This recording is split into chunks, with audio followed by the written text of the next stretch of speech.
All right, good afternoon, everyone. Welcome to our webinar on managing for resilience in a crisis. My name is Rob Fisher. I'm an associate professor at the Mandel School of Applied Social Sciences at Case Western Reserve, and I'm just so pleased to welcome you all this afternoon for what I think is going to be a great discussion. I wanted to open just by framing our dialogue today. 2020 has put incredible strain on the fabric of civil society. The direct effects of the pandemic, the resulting economic crisis, increased demands for racial justice following the killing of George Floyd, and on and on. While philanthropy and government have stepped forward with short-term assistance and rapid response efforts, they have mostly focused on the immediate needs in our communities, working with nonprofit partners. The effects of on the nonprofit sector have been laid bare in reality, as the sector is dominated by organizations that are persistently fragile and economically vulnerable. In fact, the application of managerialist principles that have reigned in the sector have in some ways made nonprofits more susceptible to problems during times of crisis. Today's panel seeks to explore ways that nonprofits can think in terms of their own resiliency in responding to both present realities and planning for future crises. This session is being offered as an introduction to this line of thinking, and I'm pleased to report that the Mandel School, in partnership with the National Center for Nonprofit Enterprise, is developing an educational program that will fully flesh out these concepts, and we plan to launch that effort in 2021. I want to welcome Stuart Mandel, who's the executive director of NCNE, who is with us today. Our agenda for the session is to first hear from Dennis Young, and I'll introduce our speakers in just a moment. Dennis will lead off with a presentation on this approach to thinking about the sector, and then we'll hear from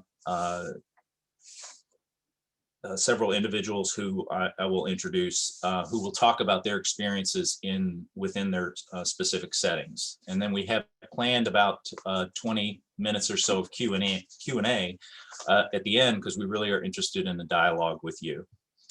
I will encourage you to use the chat function as you're hearing the presentations to put comments or questions along the way, and we will look to those at the end as we prime our panelists in that discussion.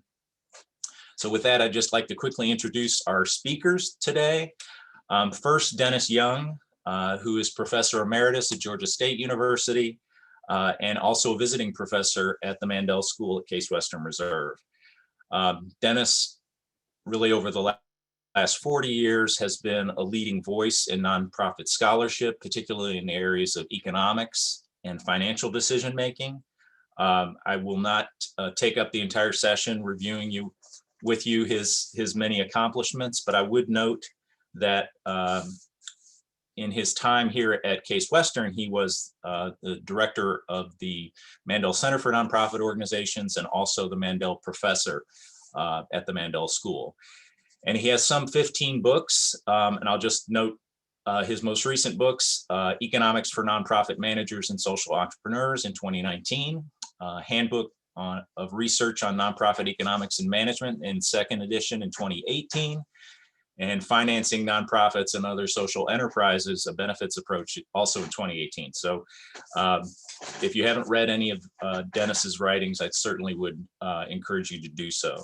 And then our other panelists, Ms. Noha Ryder, who's the Chief Financial Officer of Apollo's Fire, the Cleveland Baroque Orchestra. Noha has been actually started at Apollo's Fire as a Director of Development and took on finance and general management responsibilities. She has an MBA and bachelor's from Case Western Reserve, and she has 30 years of experience in business, management, and finance, both in the nonprofit sector and for-profit. Secondly, we'll hear from Brian Schreiber, who is the president and CEO of the Jewish Community Center of Greater Pittsburgh, where he's been now since 1999. He's previously been with the Pittsburgh Jewish Federation, Sharut Lam in Ashkelon, Israel, and the National Labor Relations Board. Brian is a licensed social worker, has an MSW, and also a master's in Jewish studies. And then lastly, we'll hear from Mark Young, who is the director of JResponse, which is with the JCC Association National. This is an initiative that convenes, trains, and deploys JCC professionals from across the continent to JCC communities in the aftermath of a crisis. So you can see why he has been brought to share his experience. Mark holds dual master's degrees in nonprofit management and Judaic studies. And with that, I'd like to get us rolling and start with Dennis and invite Dennis to come forward and share your presentation. Welcome, everyone. Thank you, Rob. It's great to be here, and I understand we have a great turnout, so welcome everybody. It's also one of those rare occasions when I get to wear a tie these days, so it's a lot of fun. And even to share a panel with my son, Mark. So this is great for me. Can we have the first slide? Okay, how about the second slide? You know this already. Because I want to get right to the point, and maybe even be a little provocative so that we can have a good discussion and get you thinking about this subject. I want to make three basic points. One is that unfortunately we're in a crisis, and crises are becoming more usual rather than unusual. And we need to find ways of coping with that, and a whole variety of crises that we need to be thinking about. Right now, we're thinking about pandemics and an economic recession and social unrest, but many other sources that can suddenly influence nonprofit organizations and put them in a position of having to cope with them. The second point I wanted to make, which Rob alluded to, was that unfortunately nonprofits are often very fragile and unprepared for crises. And as we speak, many are being lost, and the emergency efforts, rescue efforts that we have underway, government funding and foundation funding and the like, they can really be too little and too late. So we need to find a better way of doing this.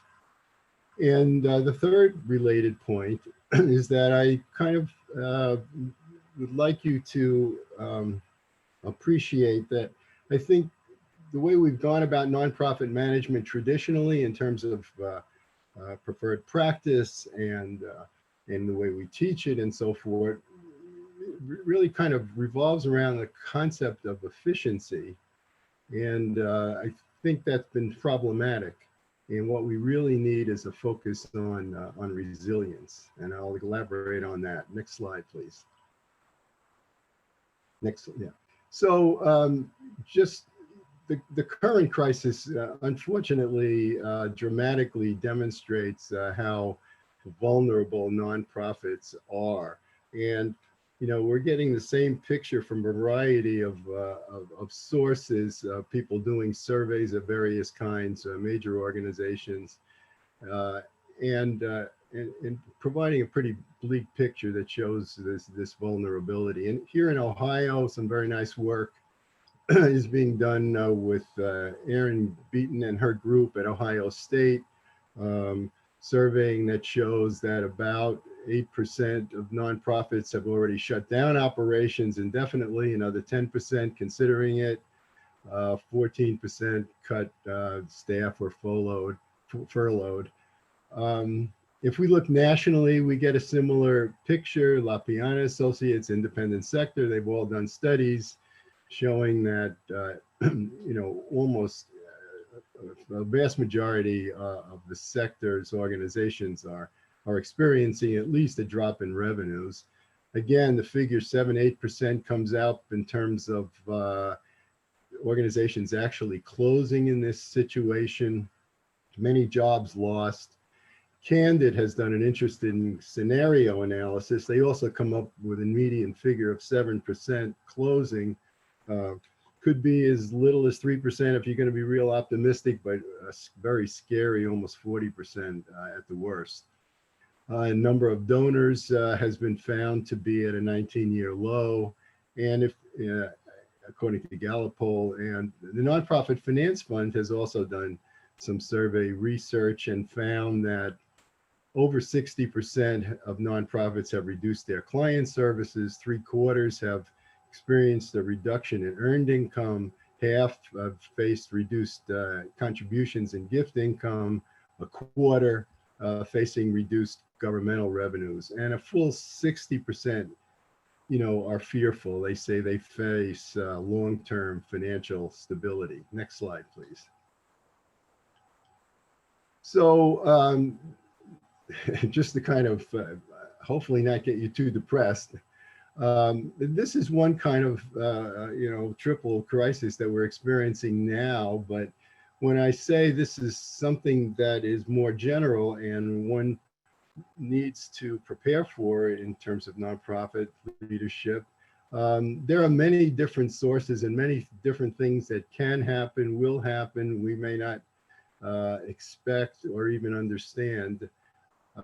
Give a quick plug to a book that I read recently called The Precipice by Toby Ord, where he's really talking about existential threats to mankind, and divides them up into various categories. But I won't go through this, but you can recognize all the various things that could happen, some of which have happened and do happen, and others of which seem a little far-fetched, but could happen.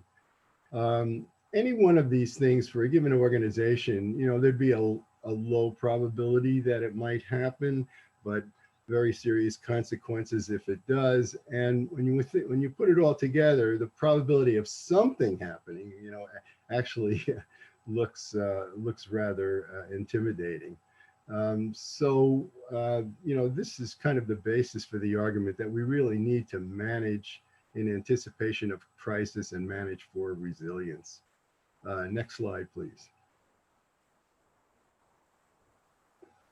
So I've made the argument that efficiency is the concept that has really been driving contemporary nonprofit management thinking, and I'm sure a lot of this is familiar with many of you. The expectations of nonprofits to be cost effective, to manage for outcomes, to have low overhead, to minimize fundraising and administrative costs, to maximize social return on investment, to limit profit or have no profit even, to have tight budgets, limited salaries, high salaries are a no-no, and even minimal reserves. I mean, we hear that sometimes from leaders of nonprofits that say, if I have too big a reserve fund, my donors are going to say, you have too much money, you don't really need my help. So this is the kind of rationale that's developed around nonprofit management, and it comes from various quarters. It comes from funding institutions, rating agencies, even training programs, the textbooks that we write. I have some guilt in that. Even many graduate management education programs promoting this orthodoxy of being almost maximally efficient all the time. And this efficiency orientation, I think, favors short-term thinking. It assumes that the environment is stable rather than subject to sudden crises. And as a result, it has left lots of nonprofits fragile. So efficiency, it's not that efficiency and effectiveness aren't appropriate. Sure, we all want to get the most out of our resources. We all want to have the greatest impact on our missions. But we really have to start interpreting these things in the context of the risks that are faced and the implications of those risks, and looking at the long run in terms of performance rather than every day to day. Next slide, please. So that would lead us to a different way of thinking. How would resilience-driven nonprofit management be different? Well, we'd be asking a lot of what if questions. What if this happened? What if that happens? What's possible, and how do we prepare accordingly? How do we go through scenarios that would allow us to prepare for that? It would prepare nonprofits for the long run and for a variety of contingencies, both anticipated and unanticipated. There are some things that you can do, even if you don't know what's coming, you know that you need to have in place. It would focus on the understanding and the nature of risk. We really need to take a careful. There are different kinds of risks. There are risks that are kind of predictable. You know, we know we're going to get a certain amount of hurricanes, but there's also, you know, what's been called black swan risk, things that just come out of the blue and we had no idea until we get hit by it. We have to understand risk. And we have to understand that there are a variety of ways to protect against risk and even to choose appropriate levels of risk taking. I mean, you know, we don't get things done without taking some risks, but we need to have that properly gauged. A resilience-driven nonprofit management would identify and operationalize a whole portfolio of strategies for absorbing shocks and adapting to new circumstances. And these strategies there are a variety of dimensions along which we can think. Taking a look at our cost structures, taking a look at our revenue structures, taking a look at our assets and our liabilities, taking a look at the very technologies that we use and what alternatives we have in place, taking a look at our human resource strategies and how we deal flexibly with that question.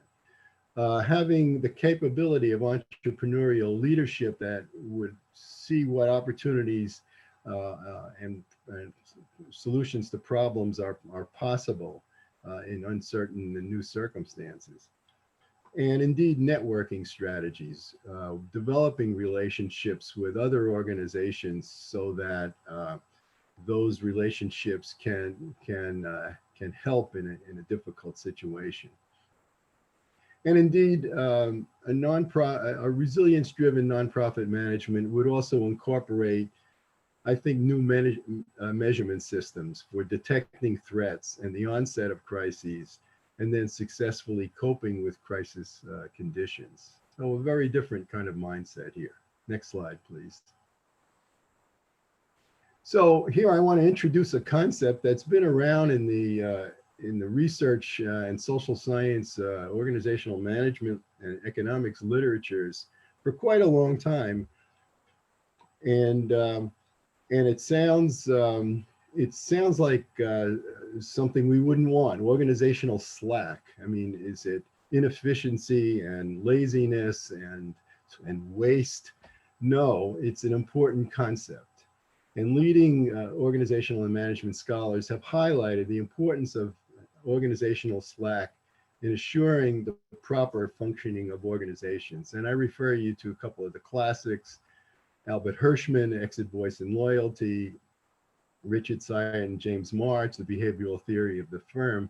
They're showing how organizational slack is functional, that a certain amount of it is required to recover when there's a difficult situation. Too much of it is also bad, as we can imagine. And that even in the structure of business organizations and the way procedures and policies are set up, there's a certain amount of slack or inefficiency built in that allows organizations to cope and survive and grow under uncertain circumstances. So I think this is an important concept that we need to study a little bit more. Next slide, please. Think of organizational slack not as a bad thing, but a good thing, a set of shock absorbers that can be activated under stress. So some of them are obvious, and we talk about financial reserves all the time and having lines of credit that can be tapped in emergencies. But there are many other dimensions that we need to look into. And the interesting thing about the current crisis is that nonprofits, many of them have figured a lot of this out, and they're improvising along a lot of different lines, essentially drawing on the organizational slack that they have. You know, can you set up your cost structure so that it's more flexible? And I'll elaborate on that a little bit more later. Do you have alternative sources of income so that if one goes down, another can compensate? Are there sources of income that aren't going to vary if you have to close up shop for a while? What about alternative technologies? We've seen that in spades in this crisis. I mean, the ability to go online. And in fact, that there are some studies, I think by Salesforce, that showed that the nonprofits that were more tech savvy and computer capable have done better in this crisis because they've been able to move quickly to an alternative technology. Redundancies in staff capacities, another form of slack. Can people do more than one job if necessary and when there's a reduction in force? Entrepreneurial capacity, ability to create new services and resources when the conventional ones are threatened. And again, network and collaborative relationships and safety nets that can be cultivated with other organizations when help is needed or when new efficiency savings have to be achieved. Next slide, please. So we would, as a resilience-focused nonprofit management regime, we would judge our success by how well organizations survive and how they thrive over a longer period of time and through crises of various kinds.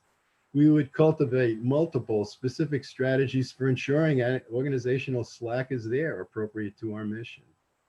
We would be alert to risks that are associated with our particular mission and circumstances, and we would design the red flags and the stress tests to see how in advance we would hold up. And we would be alert to new opportunities stemming from a crisis. You know, Rahm Emanuel gets credit for this quote, which I think many people are familiar with.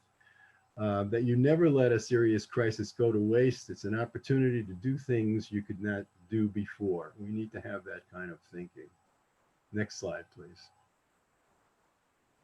And, you know, as I said, the folks on the front line in these crises have really been doing interesting things and taking advantage of essentially resilient strategies. Here are three just quick examples from Cleveland. I mean, think of Playhouse Square with all its closed theaters and the fixed cost that it has to maintain. And it was prepared in terms of a large reserve fund and other strategies. Girl Scouts, very resilient in terms of the way they manage their labor force, not only volunteer labor reliance, but also shared salary reductions and so forth, as well as taking advantage of other technologies.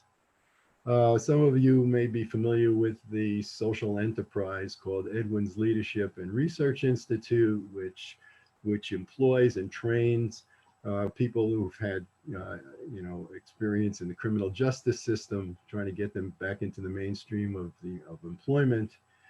And here it's a restaurant, had to close. It loses a great deal of its income in this crisis, but it's expanded in-person dining, curbside pickup, home delivery, special 4 meals for $40. I don't know if they still have that going, but we tried it once. It was really good. And of course, looking to alternative sources of support, their donors, and something like sales of gift cards, which is kind of an interesting device somewhere between a payment, a market payment, and a gift, which allows a little bit less sensitivity of the revenue stream once once you need to shut down earned income. Just a few examples. Next slide.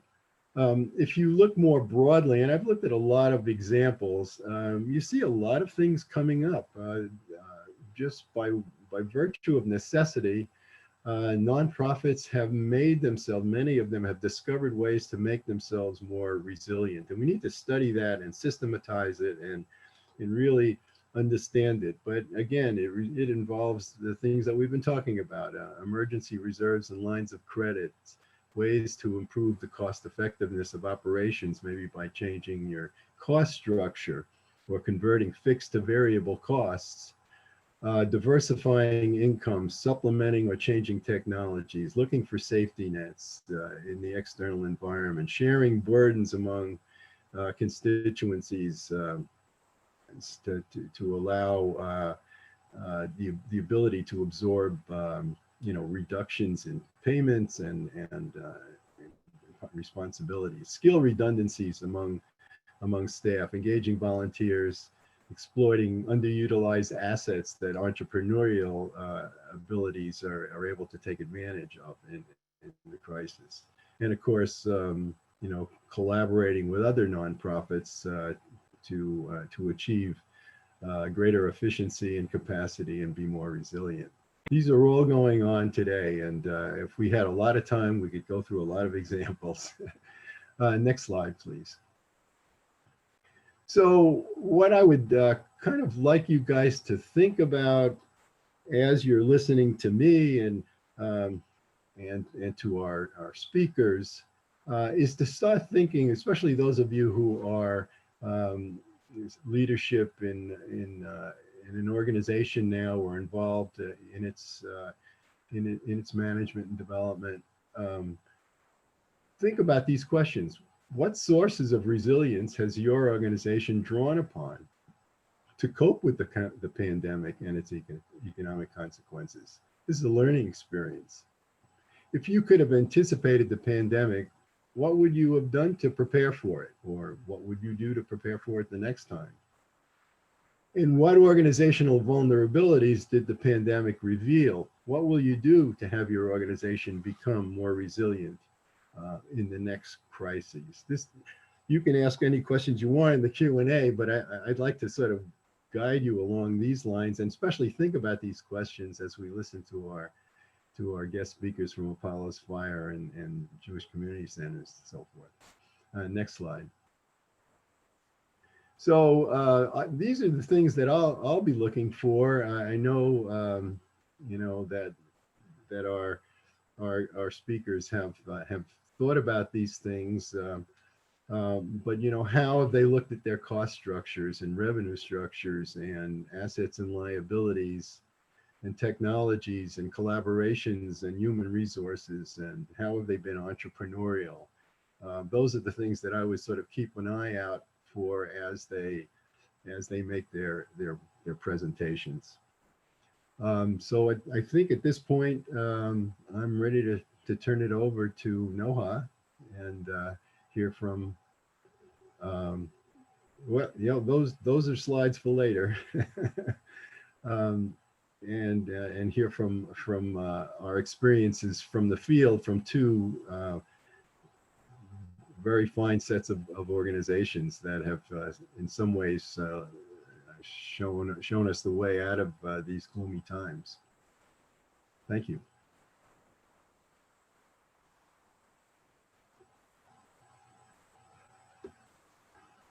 Thank you, Dennis. Dr. Young. It's a pleasure to be with all of you here today and to be part of this discussion. And I hope to give you a view of how Apollo's Fire operates as a nonprofit in the arts. So yes, the theme is resilience for this year and always, actually. Next slide, please. For those of you who don't know us, Apollo's Fire is a Baroque orchestra performing 17th and 18th century music by famous composers like Bach and Vivaldi and Handel, to name a few. And here's our mission statement. Performing on historical instruments, Apollo's Fire brings to life the music of the past for audiences of today with passion, period. It's very simple, but we add new things all the time and we diversify and we grow, but we try to keep true to our core competence and who we are. Next slide, please. Apollo's Fire is named for the classical god of music, healing, and the sun. We're dedicated to the Baroque ideal that music should evoke the various affects or passions in the listeners. Apollo's Fire was founded in 1992 by award-winning harpsichordist and conductor Jeanette Sorel, who still continues to lead the orchestra as conductor and artistic director. So we are a founder-led organization, which is really pretty remarkable. We've had that consistency for 28 years. We completed 5 European tours with sold-out concerts at the BBC Proms in London, and our most recent tour to Ireland. We went to Dublin, Wexford, and Belfast, all very successful. And here in the US, we performed on many of the major world stages, sold out concerts at Carnegie Hall in 2018. That was our debut, at Tanglewood, Ravinia, and the Met Museum in New York City. But what we love to do the most is really to perform for our home audience in Northeast Ohio. We have been very fortunate to enjoy some sold out concerts of our subscription series, and we're always very grateful to our audiences for their support and their loyalty. Apollo's Fire also has released 26 commercial CDs, 8 of which have hit the top of the Billboard charts. And one of those was a Grammy winner in 2019. We're very proud of that for ourselves and for Cleveland and Northeast Ohio. We got the Grammy with the album Songs of Orpheus with tenor Karim Suleiman. It was a wonderful CD. Next slide, please. So Apollo's Fire has experienced tremendous growth in its 28 years. Artistically, we've grown to be one of the top 3 Baroque orchestras in the country, the other 2 being Philharmonia Baroque in San Francisco and the Handel and Haydn Society in Boston, which are much bigger markets than we are. So we're very pleased for the support that we get in our community here. We've doubled in size over the past 10 years to $2.5+ million, and that started from just 1 concert at the very beginning. And we've strengthened our balance sheet. We have a cash reserve now, and we don't have very much debt because we perform at different venues. So we do not have a concert hall and the big operating expenses and capital improvements that go along with that. We maintain healthy percentages in our functional expense calculation, meaning that we still put a lot of our dollars, most of our dollars, into the artistic sectors, concerts, performances, which is our bread and butter. And then, but we also have a good balance for administrative and fundraising, because those are really our what keeps us alive, keeps us performing and in the concert hall. And I feel that what has gotten Apollo's Fire to where it is today is really controlled growth. We add layers of new initiatives over time according to our abilities and capacity for doing these new things, but always growing and responding to our market. And we've developed a recognizable brand for Baroque music that is current and lively and relevant, and a loyal market following. We're very fortunate, obviously, to be based in Northeast Ohio, which is so culturally rich and with a great appetite for classical music. Next slide, please. Of course, all this growth has not come without its challenges and crises. We face challenges every day. Of course, the pandemic has taken that to a whole new level that no one has really anticipated. As with many nonprofits, we are lean and we don't have too much slack. So it's definitely something to think about. But till the past 5 years, Apollo's Fire also had little or no cash reserve, a very small credit line, mostly on our credit card, and we don't have an endowment. That is our next step for securing our future. Oftentimes our challenges or crises are just around the corner. We have issues affecting our concert attendance, which obviously affects our expected revenue and bottom line. We have snowstorms, people don't show up for concerts, canceled flights the night before a tour, competing other events on the same night. There's so much going on where we are. And we find sometimes that some of the foundations that we've depended on are shifting their focus from the arts to other needs like education and social services. And we know there's so much of that around. We have unplanned venue closings, burst pipes, scheduling conflicts, pandemics, and we somehow find a way to make the concert happen.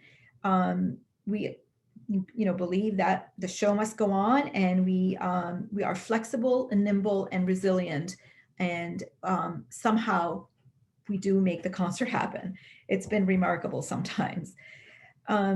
Sometimes we have key musicians that cancel because they've taken ill, but also we have a very specialized, even though we have a very specialized musicians, performing on these historical instruments, we still have diversity in our talent pool, which helps us to adjust. So we're always thinking the what if that Dennis was speaking about. And of course, we all have seen tax law changes or economic downturns that affected contributed income and even our earned revenue. And AF, Apollo's Fire, has had its growing pains, but thankfully we've come out on the other side. And as many of us know, sometimes these pains actually turn into crisis, if not managed well, and may see the end of some nonprofits who really do very good services or provide excellent products or performances as in the arts. Next slide, please. All right, so what does it take to grow and be sustainable into the future? Clearly, to start with, of course, one has to deliver well on their product and services. So we have to fulfill the mission of our organization in an excellent fashion. That's basic. But it's also important to have our financial house in order. And I know that finance is not always the strength of nonprofits. They're really focused on, their core strength of the services they deliver.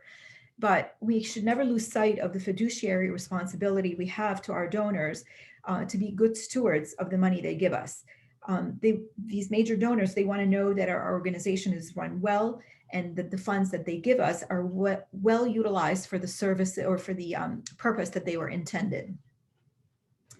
So we try to keep our balance sheet healthy with liquid assets to provide the flexibility to manage through unplanned events, many of those that I mentioned before. And we put a lot of focus on our key performance indicators. For us, the key performance indicators that drive our business are, ticket trends, the ratio of earned revenue to contributed revenue.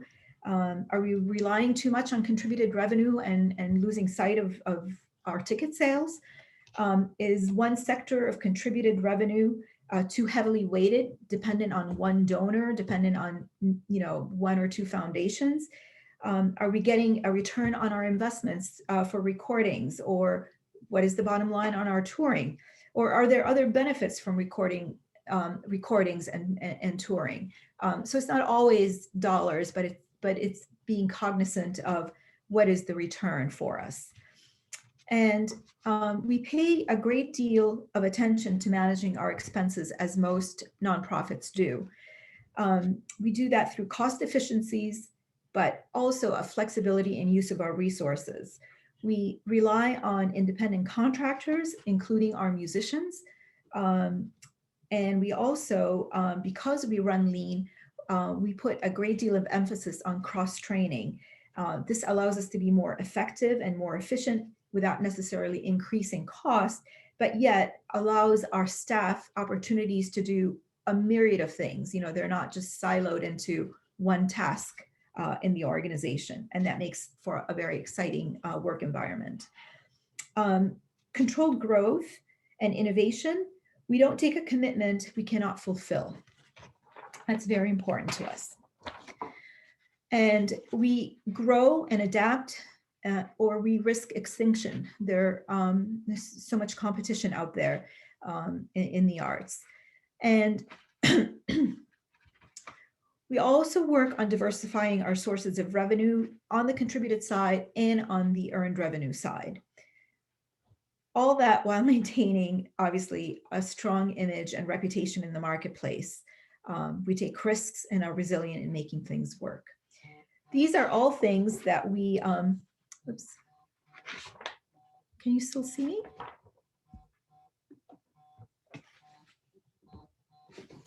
Yes, we can hear you and see you, Noha. I'm so sorry.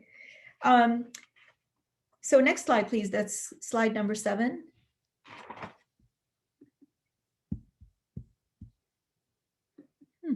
Technical difficulties on my end, really.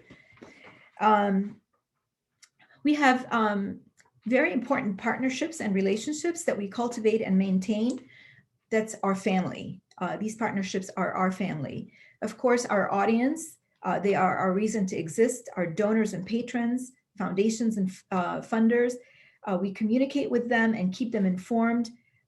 People like to support organizations that they understand and have confidence in.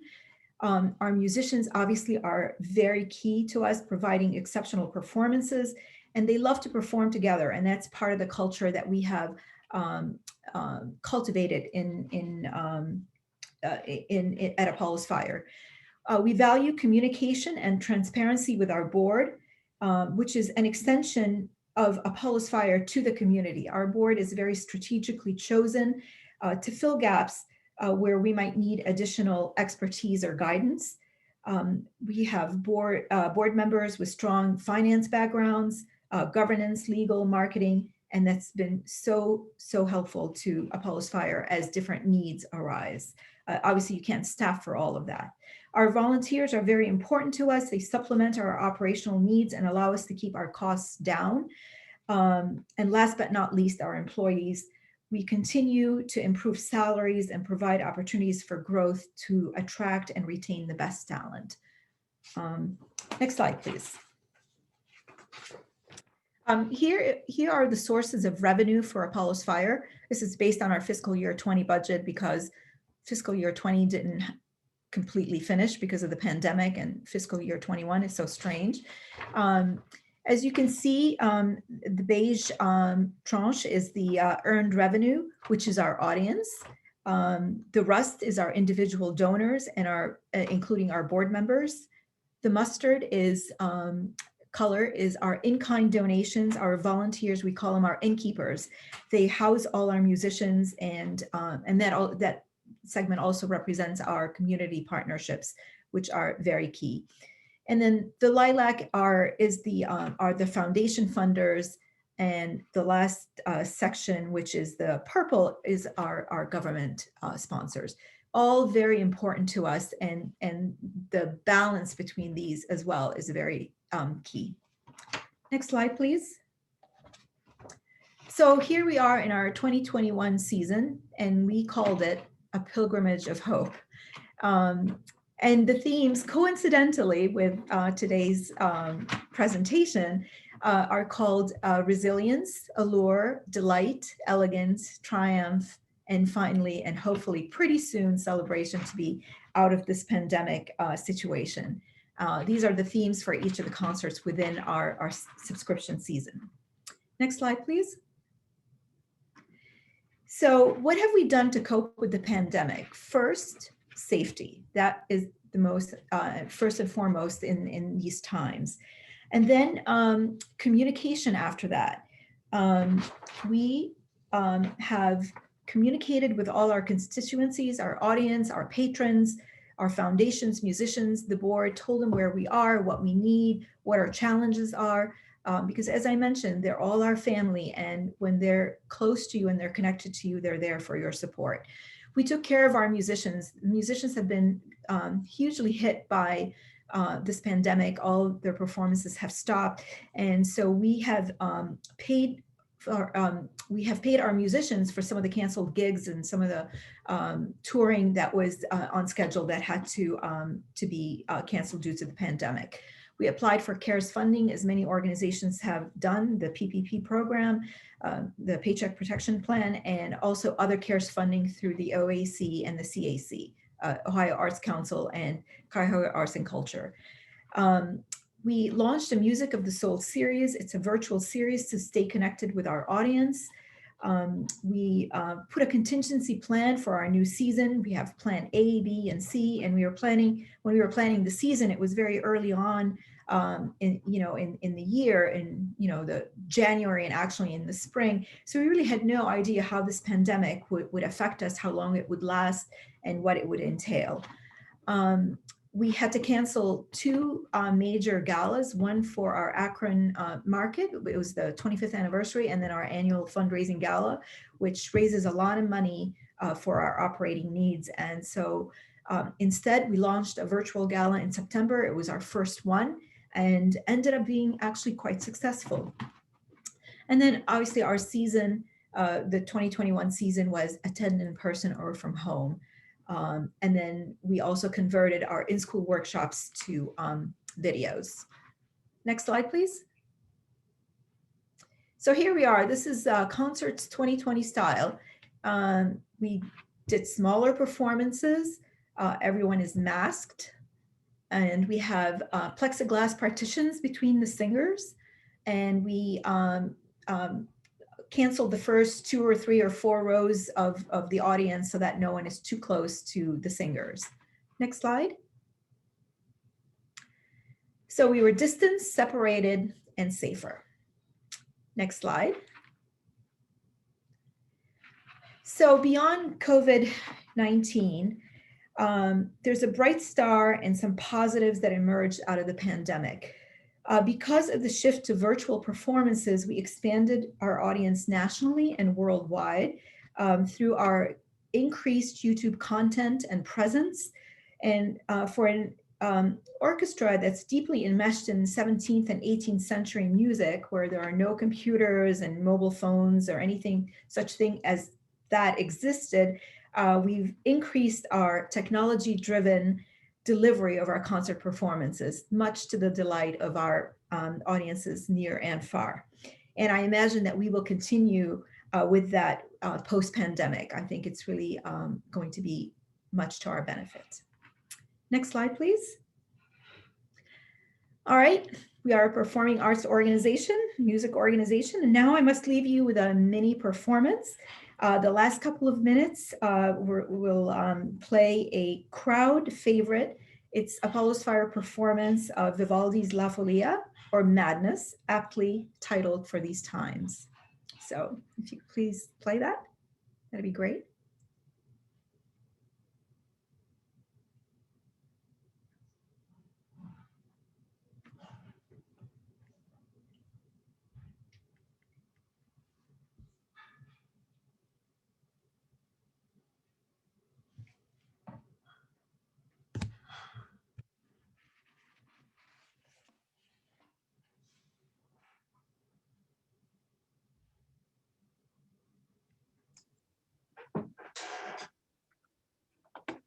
Noah, should there be audio there? I'm not hearing it. I'm not hearing it either. Hmm.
thank you. I do miss the applause.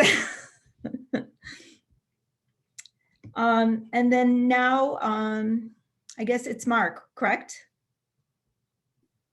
I think it's to Brian first. Oh, Brian first. Okay. I am ready.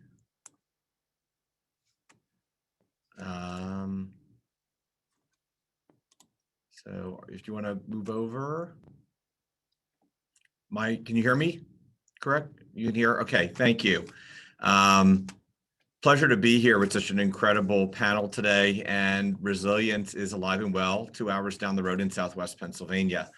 I'm not going to speak too much about the JCC in terms of who we are and what we do. We're pre-pandemic, we served about 35,000 people coming through our facilities and our services and about a $25 million budget. It's not going to be that in fiscal 21 or probably for a year or two after.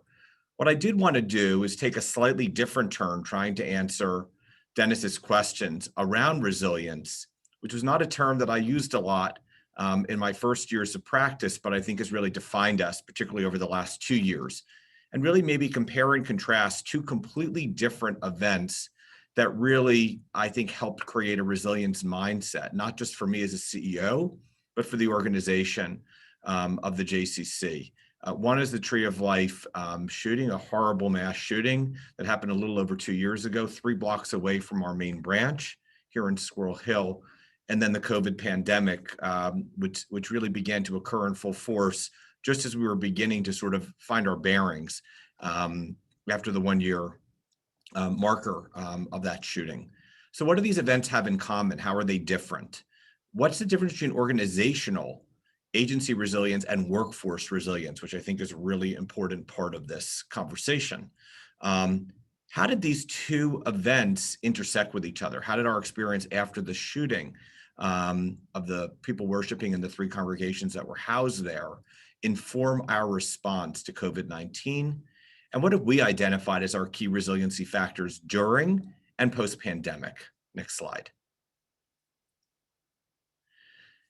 So this really gave me an opportunity, because I haven't had a lot of time to really be thinking about what is similar and what is different about these two very, very different crises.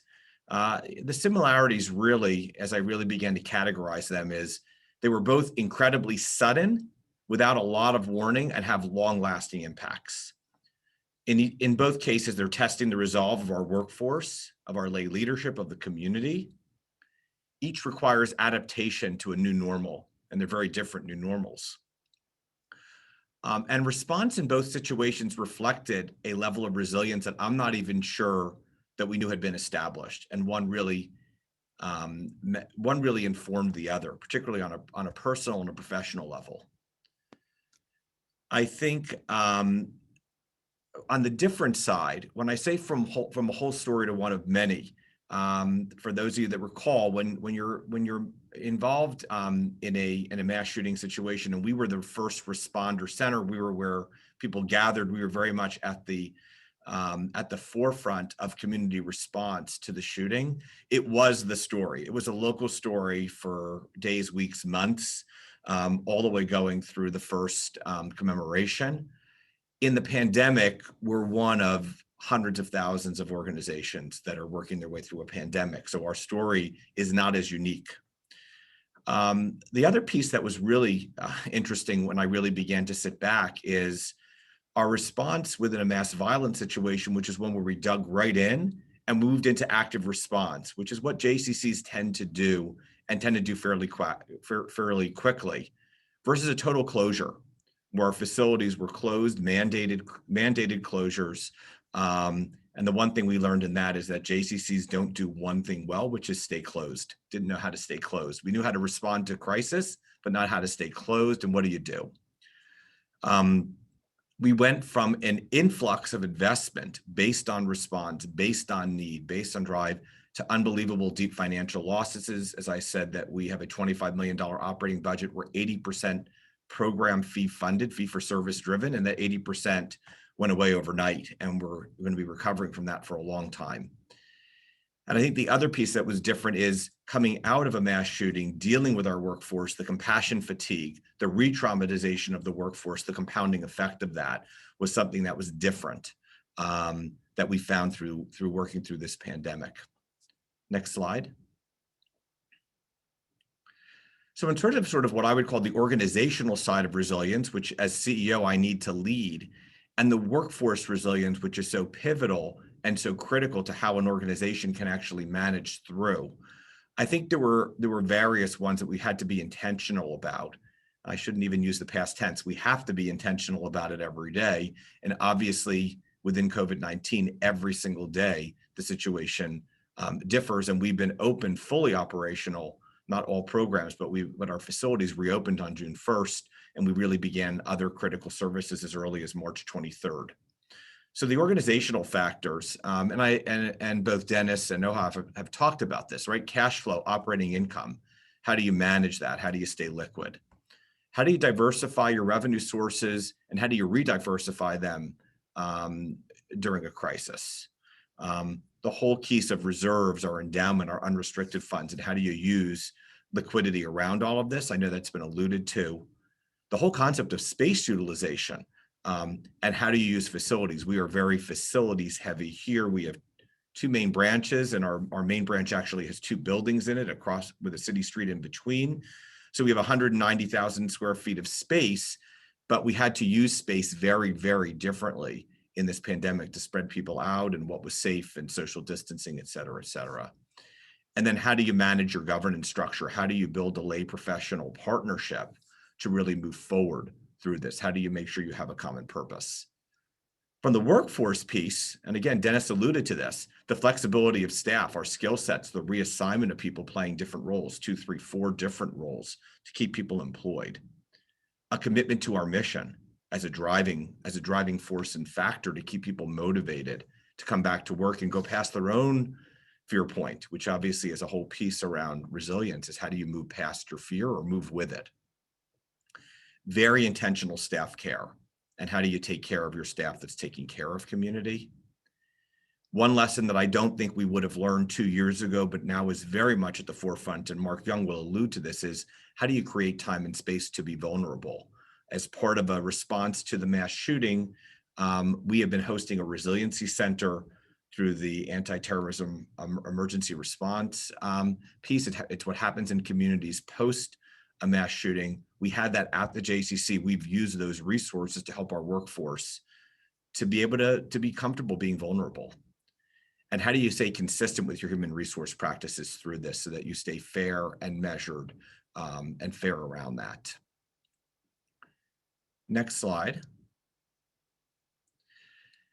So how did our Tree of Life experience inform our response to COVID? And again, this is something that until I was asked to join this panel, really hadn't thought about a ton, and all of a sudden it really all came flying, particularly from a resilience standpoint.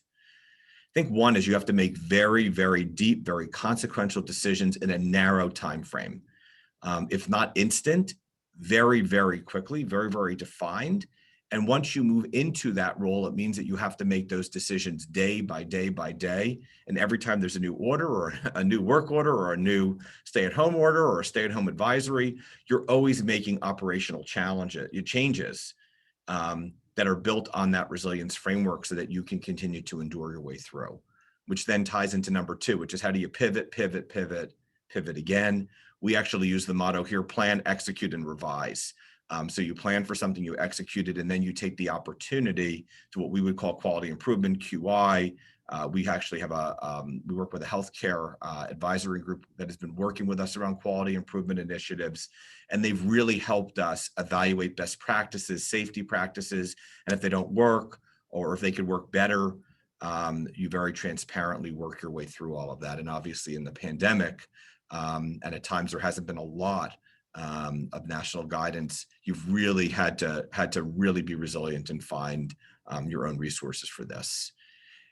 And I think for me as CEO and also for our executive staff that was so deeply engaged in both of these events and had to do a series of not just pivots, but very, very important actions around this, is our ability to apply what we've learned from a post-traumatic growth experience, to reflect back who we were, how are we evolving, to look back at all of that, that ability to be vulnerable and to move the organization forward. So those are really some of the key pieces that I wanted to share, not just the story of our organization, but how do you apply very, very different events within a common framework around building resilience. And with that, I think we'll turn that over to Mark. Thank you, Brian. Next slide, please. Oh, I'm sorry. I forgot my last slide. This is very quickly.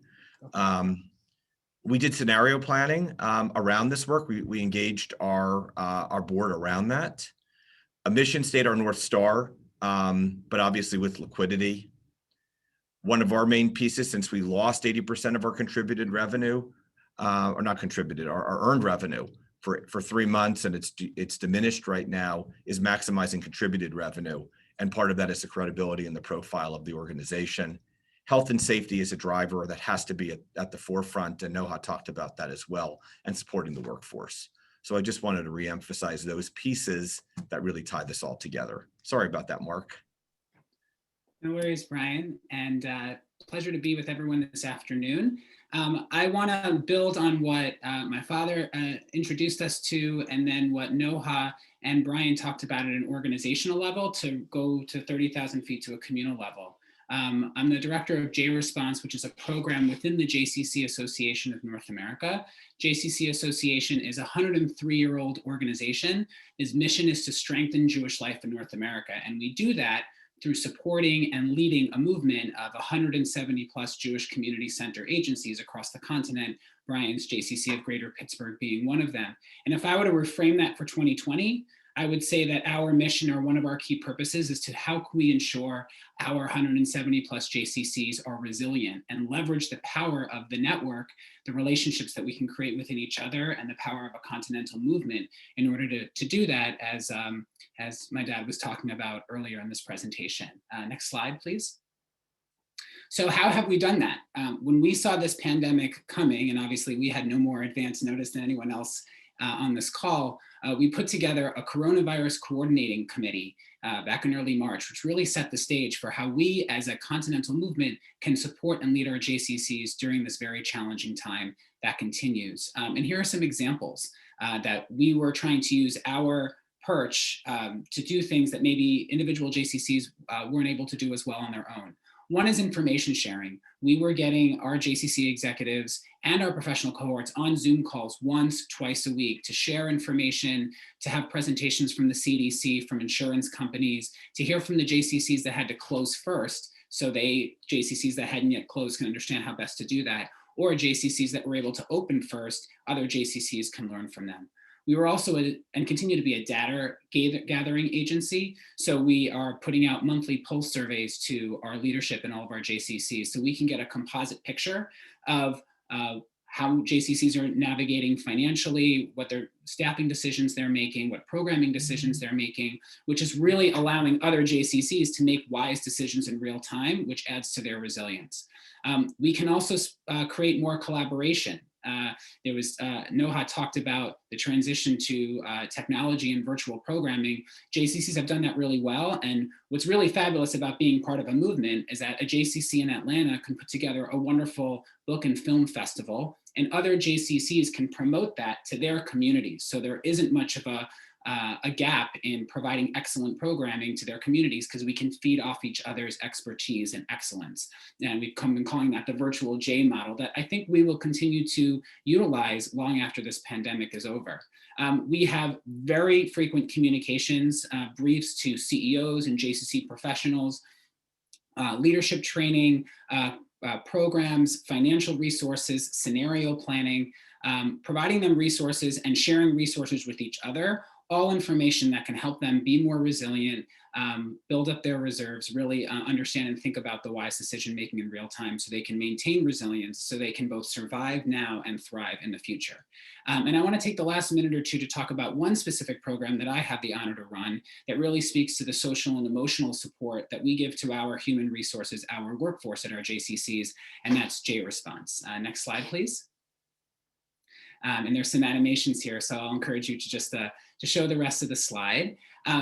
What's interesting about JResponse was created after Hurricane Harvey in 2017. And I started running it in about 2019 when the JCC of Houston was really decimated. And what they needed was extra staff because all of their staff were dealing with their flooded homes or dealing with their own personal, both physical and emotional needs. So what we were able to do post that is develop a mechanism where we can train our greatest asset, which is our people, our 6,000, actually 12,000 full-time and many more thousand part-time individuals that work at JCCs, train them to be what we call JResponders. So they can come to that JCC at a time of crisis and take over those jobs or provide social and emotional and spiritual care. The idea of JResponse was to respond after a natural disaster, a hurricane, a wildfire, and that is still very much what we can and could do. Our first and continuous major deployment has been to Pittsburgh twice after the Tree of Life synagogue shooting, what Brian alluded to before, to really provide social, emotional, and spiritual care to our colleagues and friends and professionals in Pittsburgh who are on the front lines helping their community navigate this trauma and heal. So if we can be there for each other, that is creating a resilient community. And we've learned from that as we've now had to adapt to a crisis that we didn't envision when we started JResponse in COVID. We thought that we would be responding after a crisis ends, and we thought we'd be going to one JCC, and we thought we'd be able to fly to that JCC. None of that is the case with COVID. So with that, we've maintained our core, which is building bridges, developing those relationships that'll help us be more resilient, elevating our talent, so we're strengthening them and they can strengthen each other. And the last bit on this slide, if you click one more, is strengthen our communities. By doing this, building bridges and elevate talent, regardless of the crisis, we can strengthen our communities. And I can say in the bottom 3 bullet points, instead of we are stronger, it could definitely be we are resilient. Next slide, please. Just a little more about JResponse. JResponse actually has 4 R's, and one of the R's is resilience, but if you continue to click, we actually have 3 others: readiness, relief, recovery, and resilience. And if you click one more time, you'll see our virtuous cycle of JResponse. I'd like to suggest here that if we are building our organizations to be more resilient and connecting to movements to be more resilient, we are actually ready for the next crisis. We are in a better place to provide relief, and we're in a better place to then recover from that crisis. So I think a lot of what my dad and Noha and Brian were really speaking about is not just resilience, but really a combination of these 4 R's that work together. Next slide. So what I want to leave you with is how we can support one of our key, very important parts of our organizations, and that's our people, to help them be more resilient. If you click through a couple more, you'll see the entire slide. And that is what our JResponders do, and this is what perhaps we can support our staff in doing. How can our staff play a role in providing physical support in our organizations? For us, it's a JCC in crisis, whether that's our own or virtually or eventually in person to others. How we can provide social and emotional support and care to them. How we can invite every individual in our organization, regardless of where they are in the organizational chart, to be thinking about readiness and preparation. And if you click one last time, how do we make sure that during a crisis and not during a crisis, we're taking care of ourselves, and that our individuals have the resilience strategies in hand, so when a crisis comes, they are better prepared to respond, and they can contribute to the other areas of resilience that we've been talking about. So with that, I will turn it back for Q&A.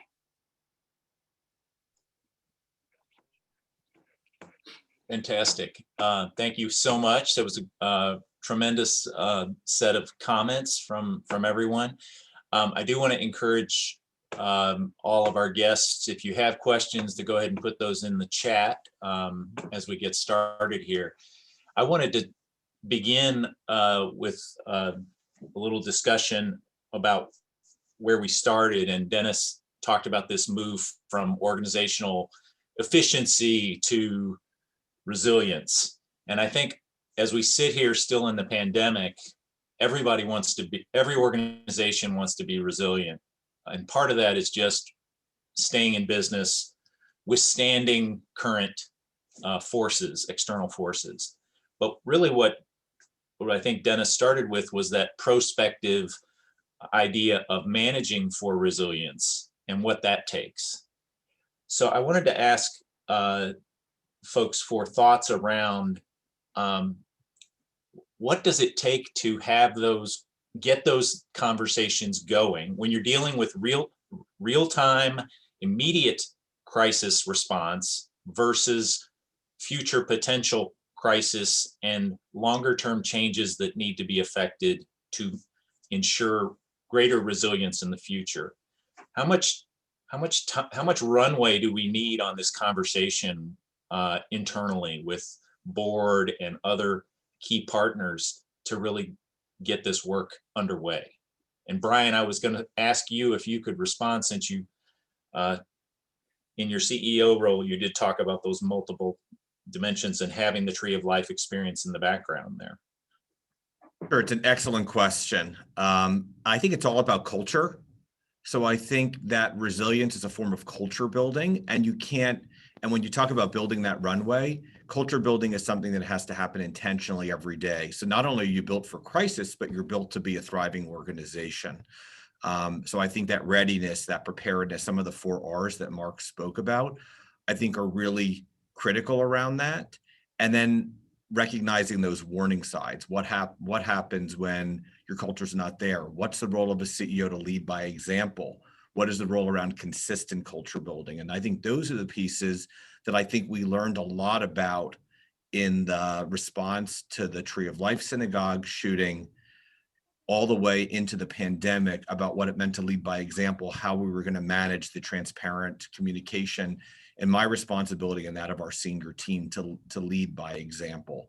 So I think that's really carried us to this point. I think the piece, by the way, that has not gone as well, that we have to work on, is self-care. Really, CEOs are not traditionally very good at that, and I will never be the role model there. But if you forget about that could also create some challenges, and that's sometimes where a board can be helpful to basically keep an eye on supporting the executive through this. Any other comments on that? I would only add that we had no shortage of crises or potential crises within the JCC movement before COVID, and even during COVID. We almost lost 2 of our camps to wildfires in the West. We were very, very lucky. We had 3 hurricanes hit New Orleans that just didn't happen to be as intense as Katrina or Harvey. So, we're finding on our executives that it's, to go back to the Rahm Emanuel quote, a crisis is a terrible thing to waste, and this is going to be in front of us all the time. So there's no time like the present to have these conversations and to be reminded of it. And I think it is also about culture building. We're constantly training our professionals on these 4 R's and on this idea of JResponse. So it just becomes part of our DNA. And we have no shortage of reminders to do this. Dennis, did you want to add something? Just briefly to say that, and I think I mentioned that in my presentation, I've just been so tremendously impressed with the, on the fly response that we've seen from many, many nonprofit organizations that have been tremendously creative and found new ways. And I think, I think in general, we're not going to go back to the same way of thinking, and that what we need to do is to institutionalize and regularize the things that have been discovered within organizations about how to respond and develop resilience in a crisis. So, I think that's what we have to, maybe that's the chance to change the culture in some ways, get this thinking into the board and have them understand what they've gone through and what we've learned from it. And frankly, I'd like to see this kind of thinking become more a part of the funding, the philanthropic community, and the regulatory community in terms of what the proper expectations are for how nonprofits should be supported and managed. Wonderful. We do have a question from Dana asking if the panelists could talk a little bit more about workforce resilience in nonprofits. That in some workplaces, nonprofit workplaces, they're not really built for the idea of self-care, that they have high expectations around, returning phone calls and emails. Could you talk a little bit about how to navigate that, given we've got three examples here of organizations working this, but other settings may not be there yet. Any thoughts? Well, I know in the arts world, especially with concert performance weekends, you know, you're performing Thursday, Friday, Saturday, and Sunday. So the staff is really on call all 4 days. And then leading up to the concerts, you know, you're selling tickets, you're answering phones, the box office is very busy. And, you know, with the, you know, cross training that I'm talking about, you know, people all pitch in, you know, it's not just the box office staff, it's everybody is working, it's all hands on deck during concert performances or touring. And so I think there just has to be a great deal of sensitivity towards the workforce, towards your employees. You know, we provide comp time for concerts worked. We try to be flexible with schedules. You know, sometimes a person can't work and we, you know, rely on, you know, getting college students to work in the box office. So again, it's that flexibility and having a flexible workforce, you know, like, you know, you don't hire 100 box office people. You just have a core of what you need, and then you can reach to the outside and supplement as needed. But it does require a great deal of sensitivity. Dennis, when you addressed this earlier, I got the impression that you were thinking from the organizational side, it's partly about having different capacities across your human resources spectrum. So you can have a strategy with dealing with your paid employees, but no, you also mentioned contractors versus volunteers and how to think about that. Could you say a bit more? Well, you know, trying to relate that to, you know, taking care of the workforce, it actually occurs to me that it's interesting because a source of resilience is the fact that there's some skill redundancy and some ability of people to do other jobs. And, you know, while that might be, you know, kind of an initial response to workforce reduction, which isn't so good about taking care of your workforce, it also suggests that maybe operating in teams and having people to work together so that they can compensate from one another would also have additional benefits in terms of you know, helping people with their you know, with their spirits and ability to cope through a crisis. Robert, I was going to add sort of three pieces. One is how do you do it through the workforce versus how do you help workforce members take care of themselves? So I think those are very different. There's intentional practices that an organization wants to do to take care of its workforce, and you know, we've had a myriad of interventions there. But part of it also is we did a workshop through our resiliency center of all of our managers on trauma-informed supervision. When I got my MSW, I don't remember taking a class on trauma-informed supervision. But what did it mean to try to maximize the workforce, but also understand people that are struggling?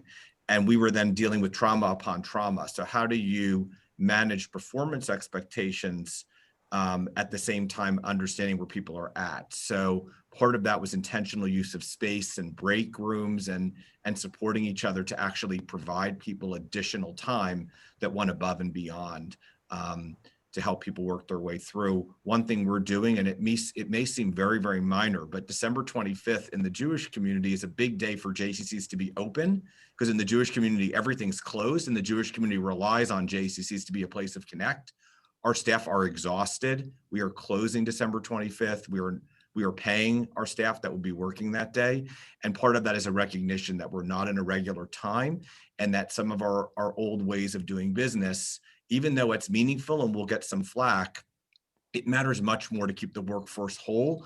And we trust that our constituents, that by the way, represent a lot of diverse community, far beyond the Jewish community, will understand and respect that that is just a day that we can't be open and that we have to give our staff a day to be with their families. And it's those kinds of things, and being very intentional and being very mindful and doing some surveys and trying to actually make data-informed decisions help build that resiliency. That's part of the runway that I tried to allude to earlier. Gotcha. Okay, we've got several additional questions I'm hoping we can get to. Dennis, I'm going to give this one to you. It's about Slack, which I think we need to come up with a new term for. But Miriam says, is there really a difference between Slack and just building in a contingency, as we used to think about it? I think the two concepts are related, but Slack is more about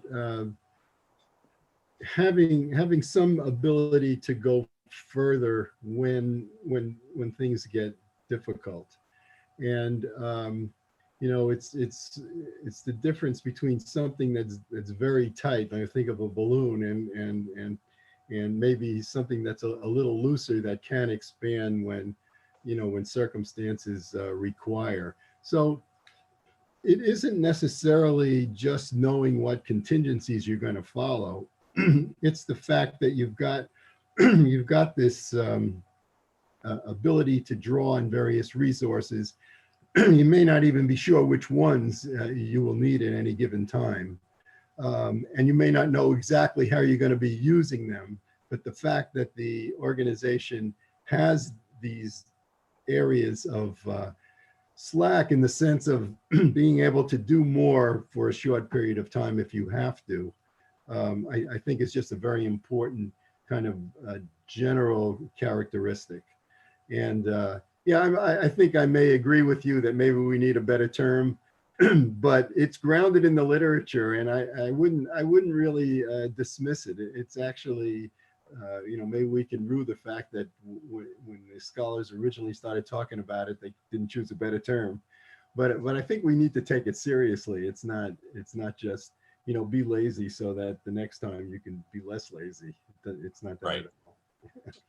Robert, if I could add to that, in the for-profit world, I know Dr. Zenyap Tab of the MIT has written in the Good Job Strategy about using Slack when studying retail, and the organizations such as Costco and others that operate with Slack can actually be more resilient and more profitable because they're using their human resources more flexibly. I would argue a baseball analogy, and my dad and I grew up watching baseball together. You want someone to replace your second baseman when your second baseman goes out, and you want certain positions to be able to, you want certain people on your team to be able to play multiple positions at a time when there's an injury or there's a change in strategy. And I think that can lend itself to nonprofits too. That is good during crises and after crises. And I think it can be good not during crisis as well. It can allow for more creativity, flexibility, professional development, growth, all that good stuff. Can I add just one quick thing? I'll just give you a personal practice. I am now licensed as a childcare professional. That's something that I did not have to do in my first 21 years here. But because we are short-staffed, because we have some absenteeism, or because we have staff that could wind up in quarantined, and we are providing childcare, if someone needs a break, if someone needs relief, if somebody needs to be escorted out of the building since parents can't come in to pick up their children, I'm there to do that. So I would not call that the standard CEO role, but in a pandemic, the rules of the game have changed. And part of that isn't just about the fact that I'm supporting the staff, but it's also about the visibility of the CEO to help staff stay resilient so that they don't see me just sitting in an executive office, afraid to touch and putting them in harm's way. So the more the staff can see me in harm's way that I don't believe is harmful if we're all masked and et cetera, for what we know of the pandemic, it really, I do believe over time helps personalize that. And I've gotten to know more intimately members of the workforce that I wouldn't engage in as directly for as many hours as I've done over these months. And I actually find that a blessing because it brings me closer to the why. And as Noha was showing that musical piece, that's her why. And for me, getting closer to our core purposes is my why. Yeah, I wanted to ask Noha, you described essentially a very lean, as you said, operation that was built that way at Apollo's Fire. When you hear the concept of Slack, are you thinking, you did mention push to endowment, creating more reserves. Is that how you would convert the Slack idea to Apollo's Fire's context? I think certainly financially, that is true, because having the cash and liquidity allows you to react and to grow and to strategize into the future. It secures your future. And, you always have to up your game. You can't have a subscription series every year where, year in and year out, where you're offering, modest musical offerings. You kind of have to keep growing. And so that financial stability and strength and growth allows you to do that. But on the other side, having more slack on the human resource side, because we're, very heavily driven by our employees and our human resources, I think is really important. When we hire people and we interview them, we want people that are passionate about the music, what we do. And so there's a buy-in by your employees as to what you're going to do. I agree with Brian that you have to lead by example. You can't sit back and say, oh, you do this, but I'm going to be comfortable here. I remember a concert one time when half the parking lot was wiped out because of snow piles that they couldn't move anywhere. And my husband and I were parking patrons across the street and shuttling them back and forth in our cars and then driving them back to their cars because we didn't want anyone to cross the street in the dark, with the snow. So you do what has to be done. And I think you find employees who are, this is what they want to do. This is the kind of organization that they want to be a part of. And you reward them for that and you thank them. I think it's worked really well for Apollo's Fire. And, it depends on the culture that you build. All right, we've gotten some very thoughtful questions. I'm afraid we're not going to get to all of them, but Bruce Hennis gave us a couple things to think about here. And he says, I found it very interesting and quite typical that the word communications was barely mentioned in the panelist comments. And he notes that stakeholders need information while we're dealing with crises. And he's specifically asking Brian if you could say something about the scenario planning that you did with lay people and professionals, and how different kinds of communications were needed in that process. And then he goes on to note that there are lots of other maybe more mundane crises that we're used to, financial, sexual, bad news that don't rise to the level of shootings, fires, explosions, but we need to think about how communications are used in all those settings, scenarios. Brian. Excellent point. And we did do a lot of communication, and I failed to describe that, and that went both to our board and our members and all kinds of pieces. But I think in terms of scenario planning, that scenario planning right now is really a board management exercise at this point, around us sort of building our core bet so that we have a sort of a strategic focus. The community sees the work that actually ties into the core bet. So, but what was really interesting, because we actually created a board homework, we don't meet live, we meet virtually. And I used a Carnegie Mellon Tepper School of Business professor to actually work together on the scenario planning exercise and sort of use the talent of our lay leadership in that work to actually coalesce our board around that by working in partnership. So I think the other part of rule change of, staff do this, board makes this, but there's a lot of shared leadership experiences that come through this kind of work. And I think you have to be very, very fluid around not being too strict around here's what lay people do, here's what professionals do, because this crisis has really made those barriers a lot more permeable.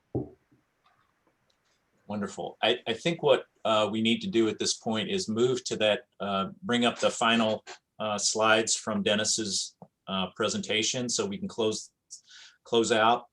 What I'll say is we'll collect the other questions from the chat and make sure our panelists have a chance to look at those.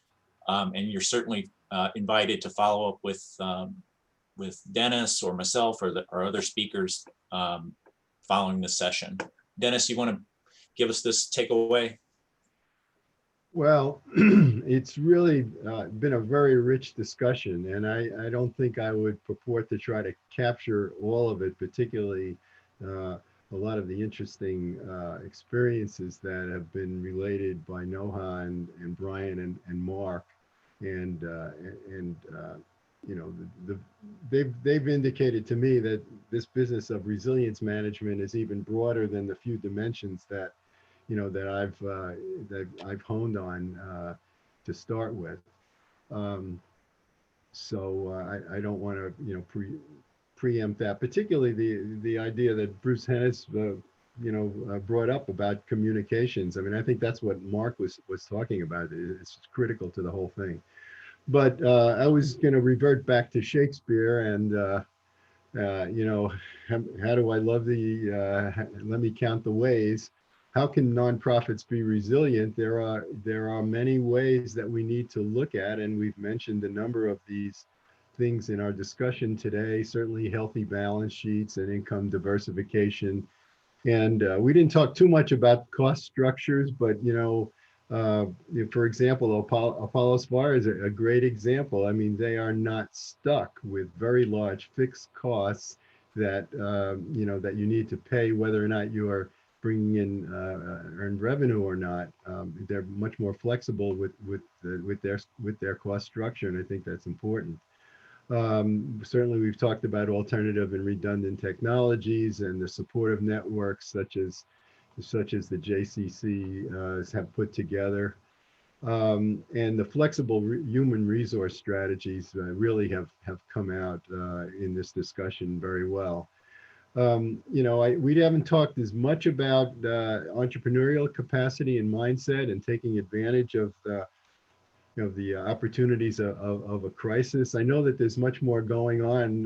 When Brian and I talked separately to prepare for this, you know, he described you know, how they developed a daycare program for older kids so that they could provide the opportunity for kids to take advantage of online education while their parents went to work, and they found themselves with a real opportunity there.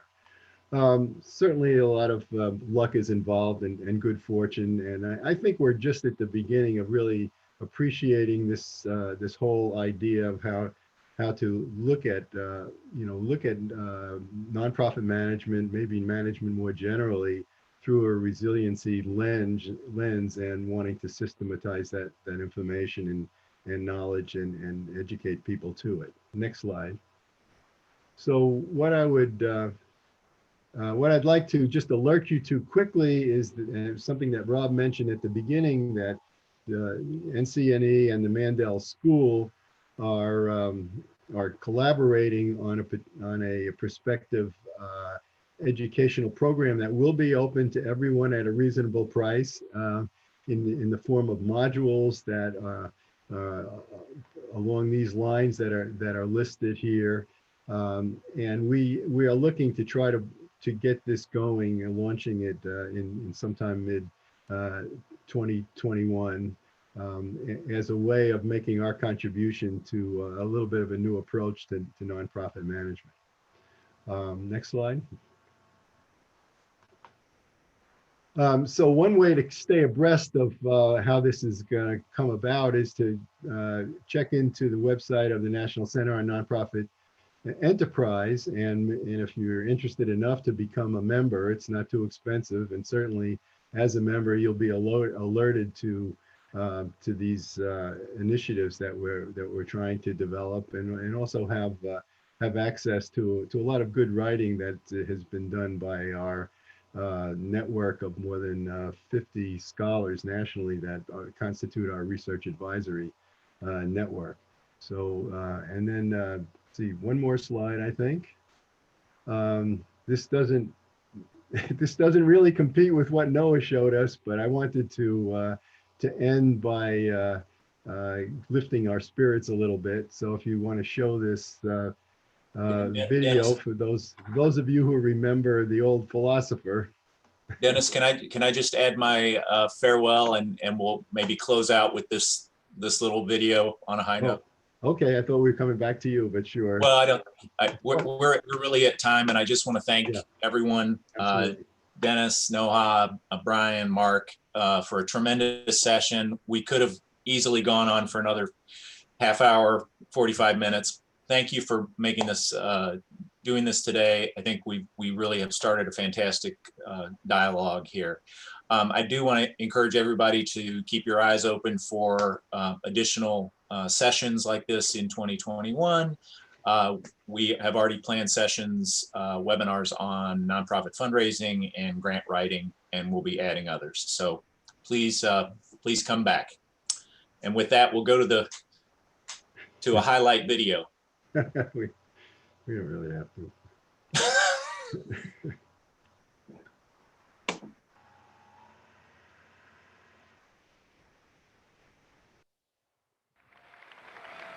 Hiya, Bunky. You say you lost your job today. You say it's 4 a.m. and your kids ain't come home from school yet. You say your wife went out for a corned beef sandwich last week and the corned beef sandwich came back, but she didn't. And your furniture's out all over the sidewalk because you can't pay the rent, and you got chapped lips and paper cuts, and your feet's all swollen up and blistered from pounding the pavement looking for work. Is that what's bothering you, Bunky? Well, lift your head up high and take a walk in the sun with that dignity and stick to it, and you show the world, you show them where to get off. You'll never give up, never give up, never give up. That ship. Never give up the ship. That's how we're ending today. So thank you all. Thank you. Take care. Very nice.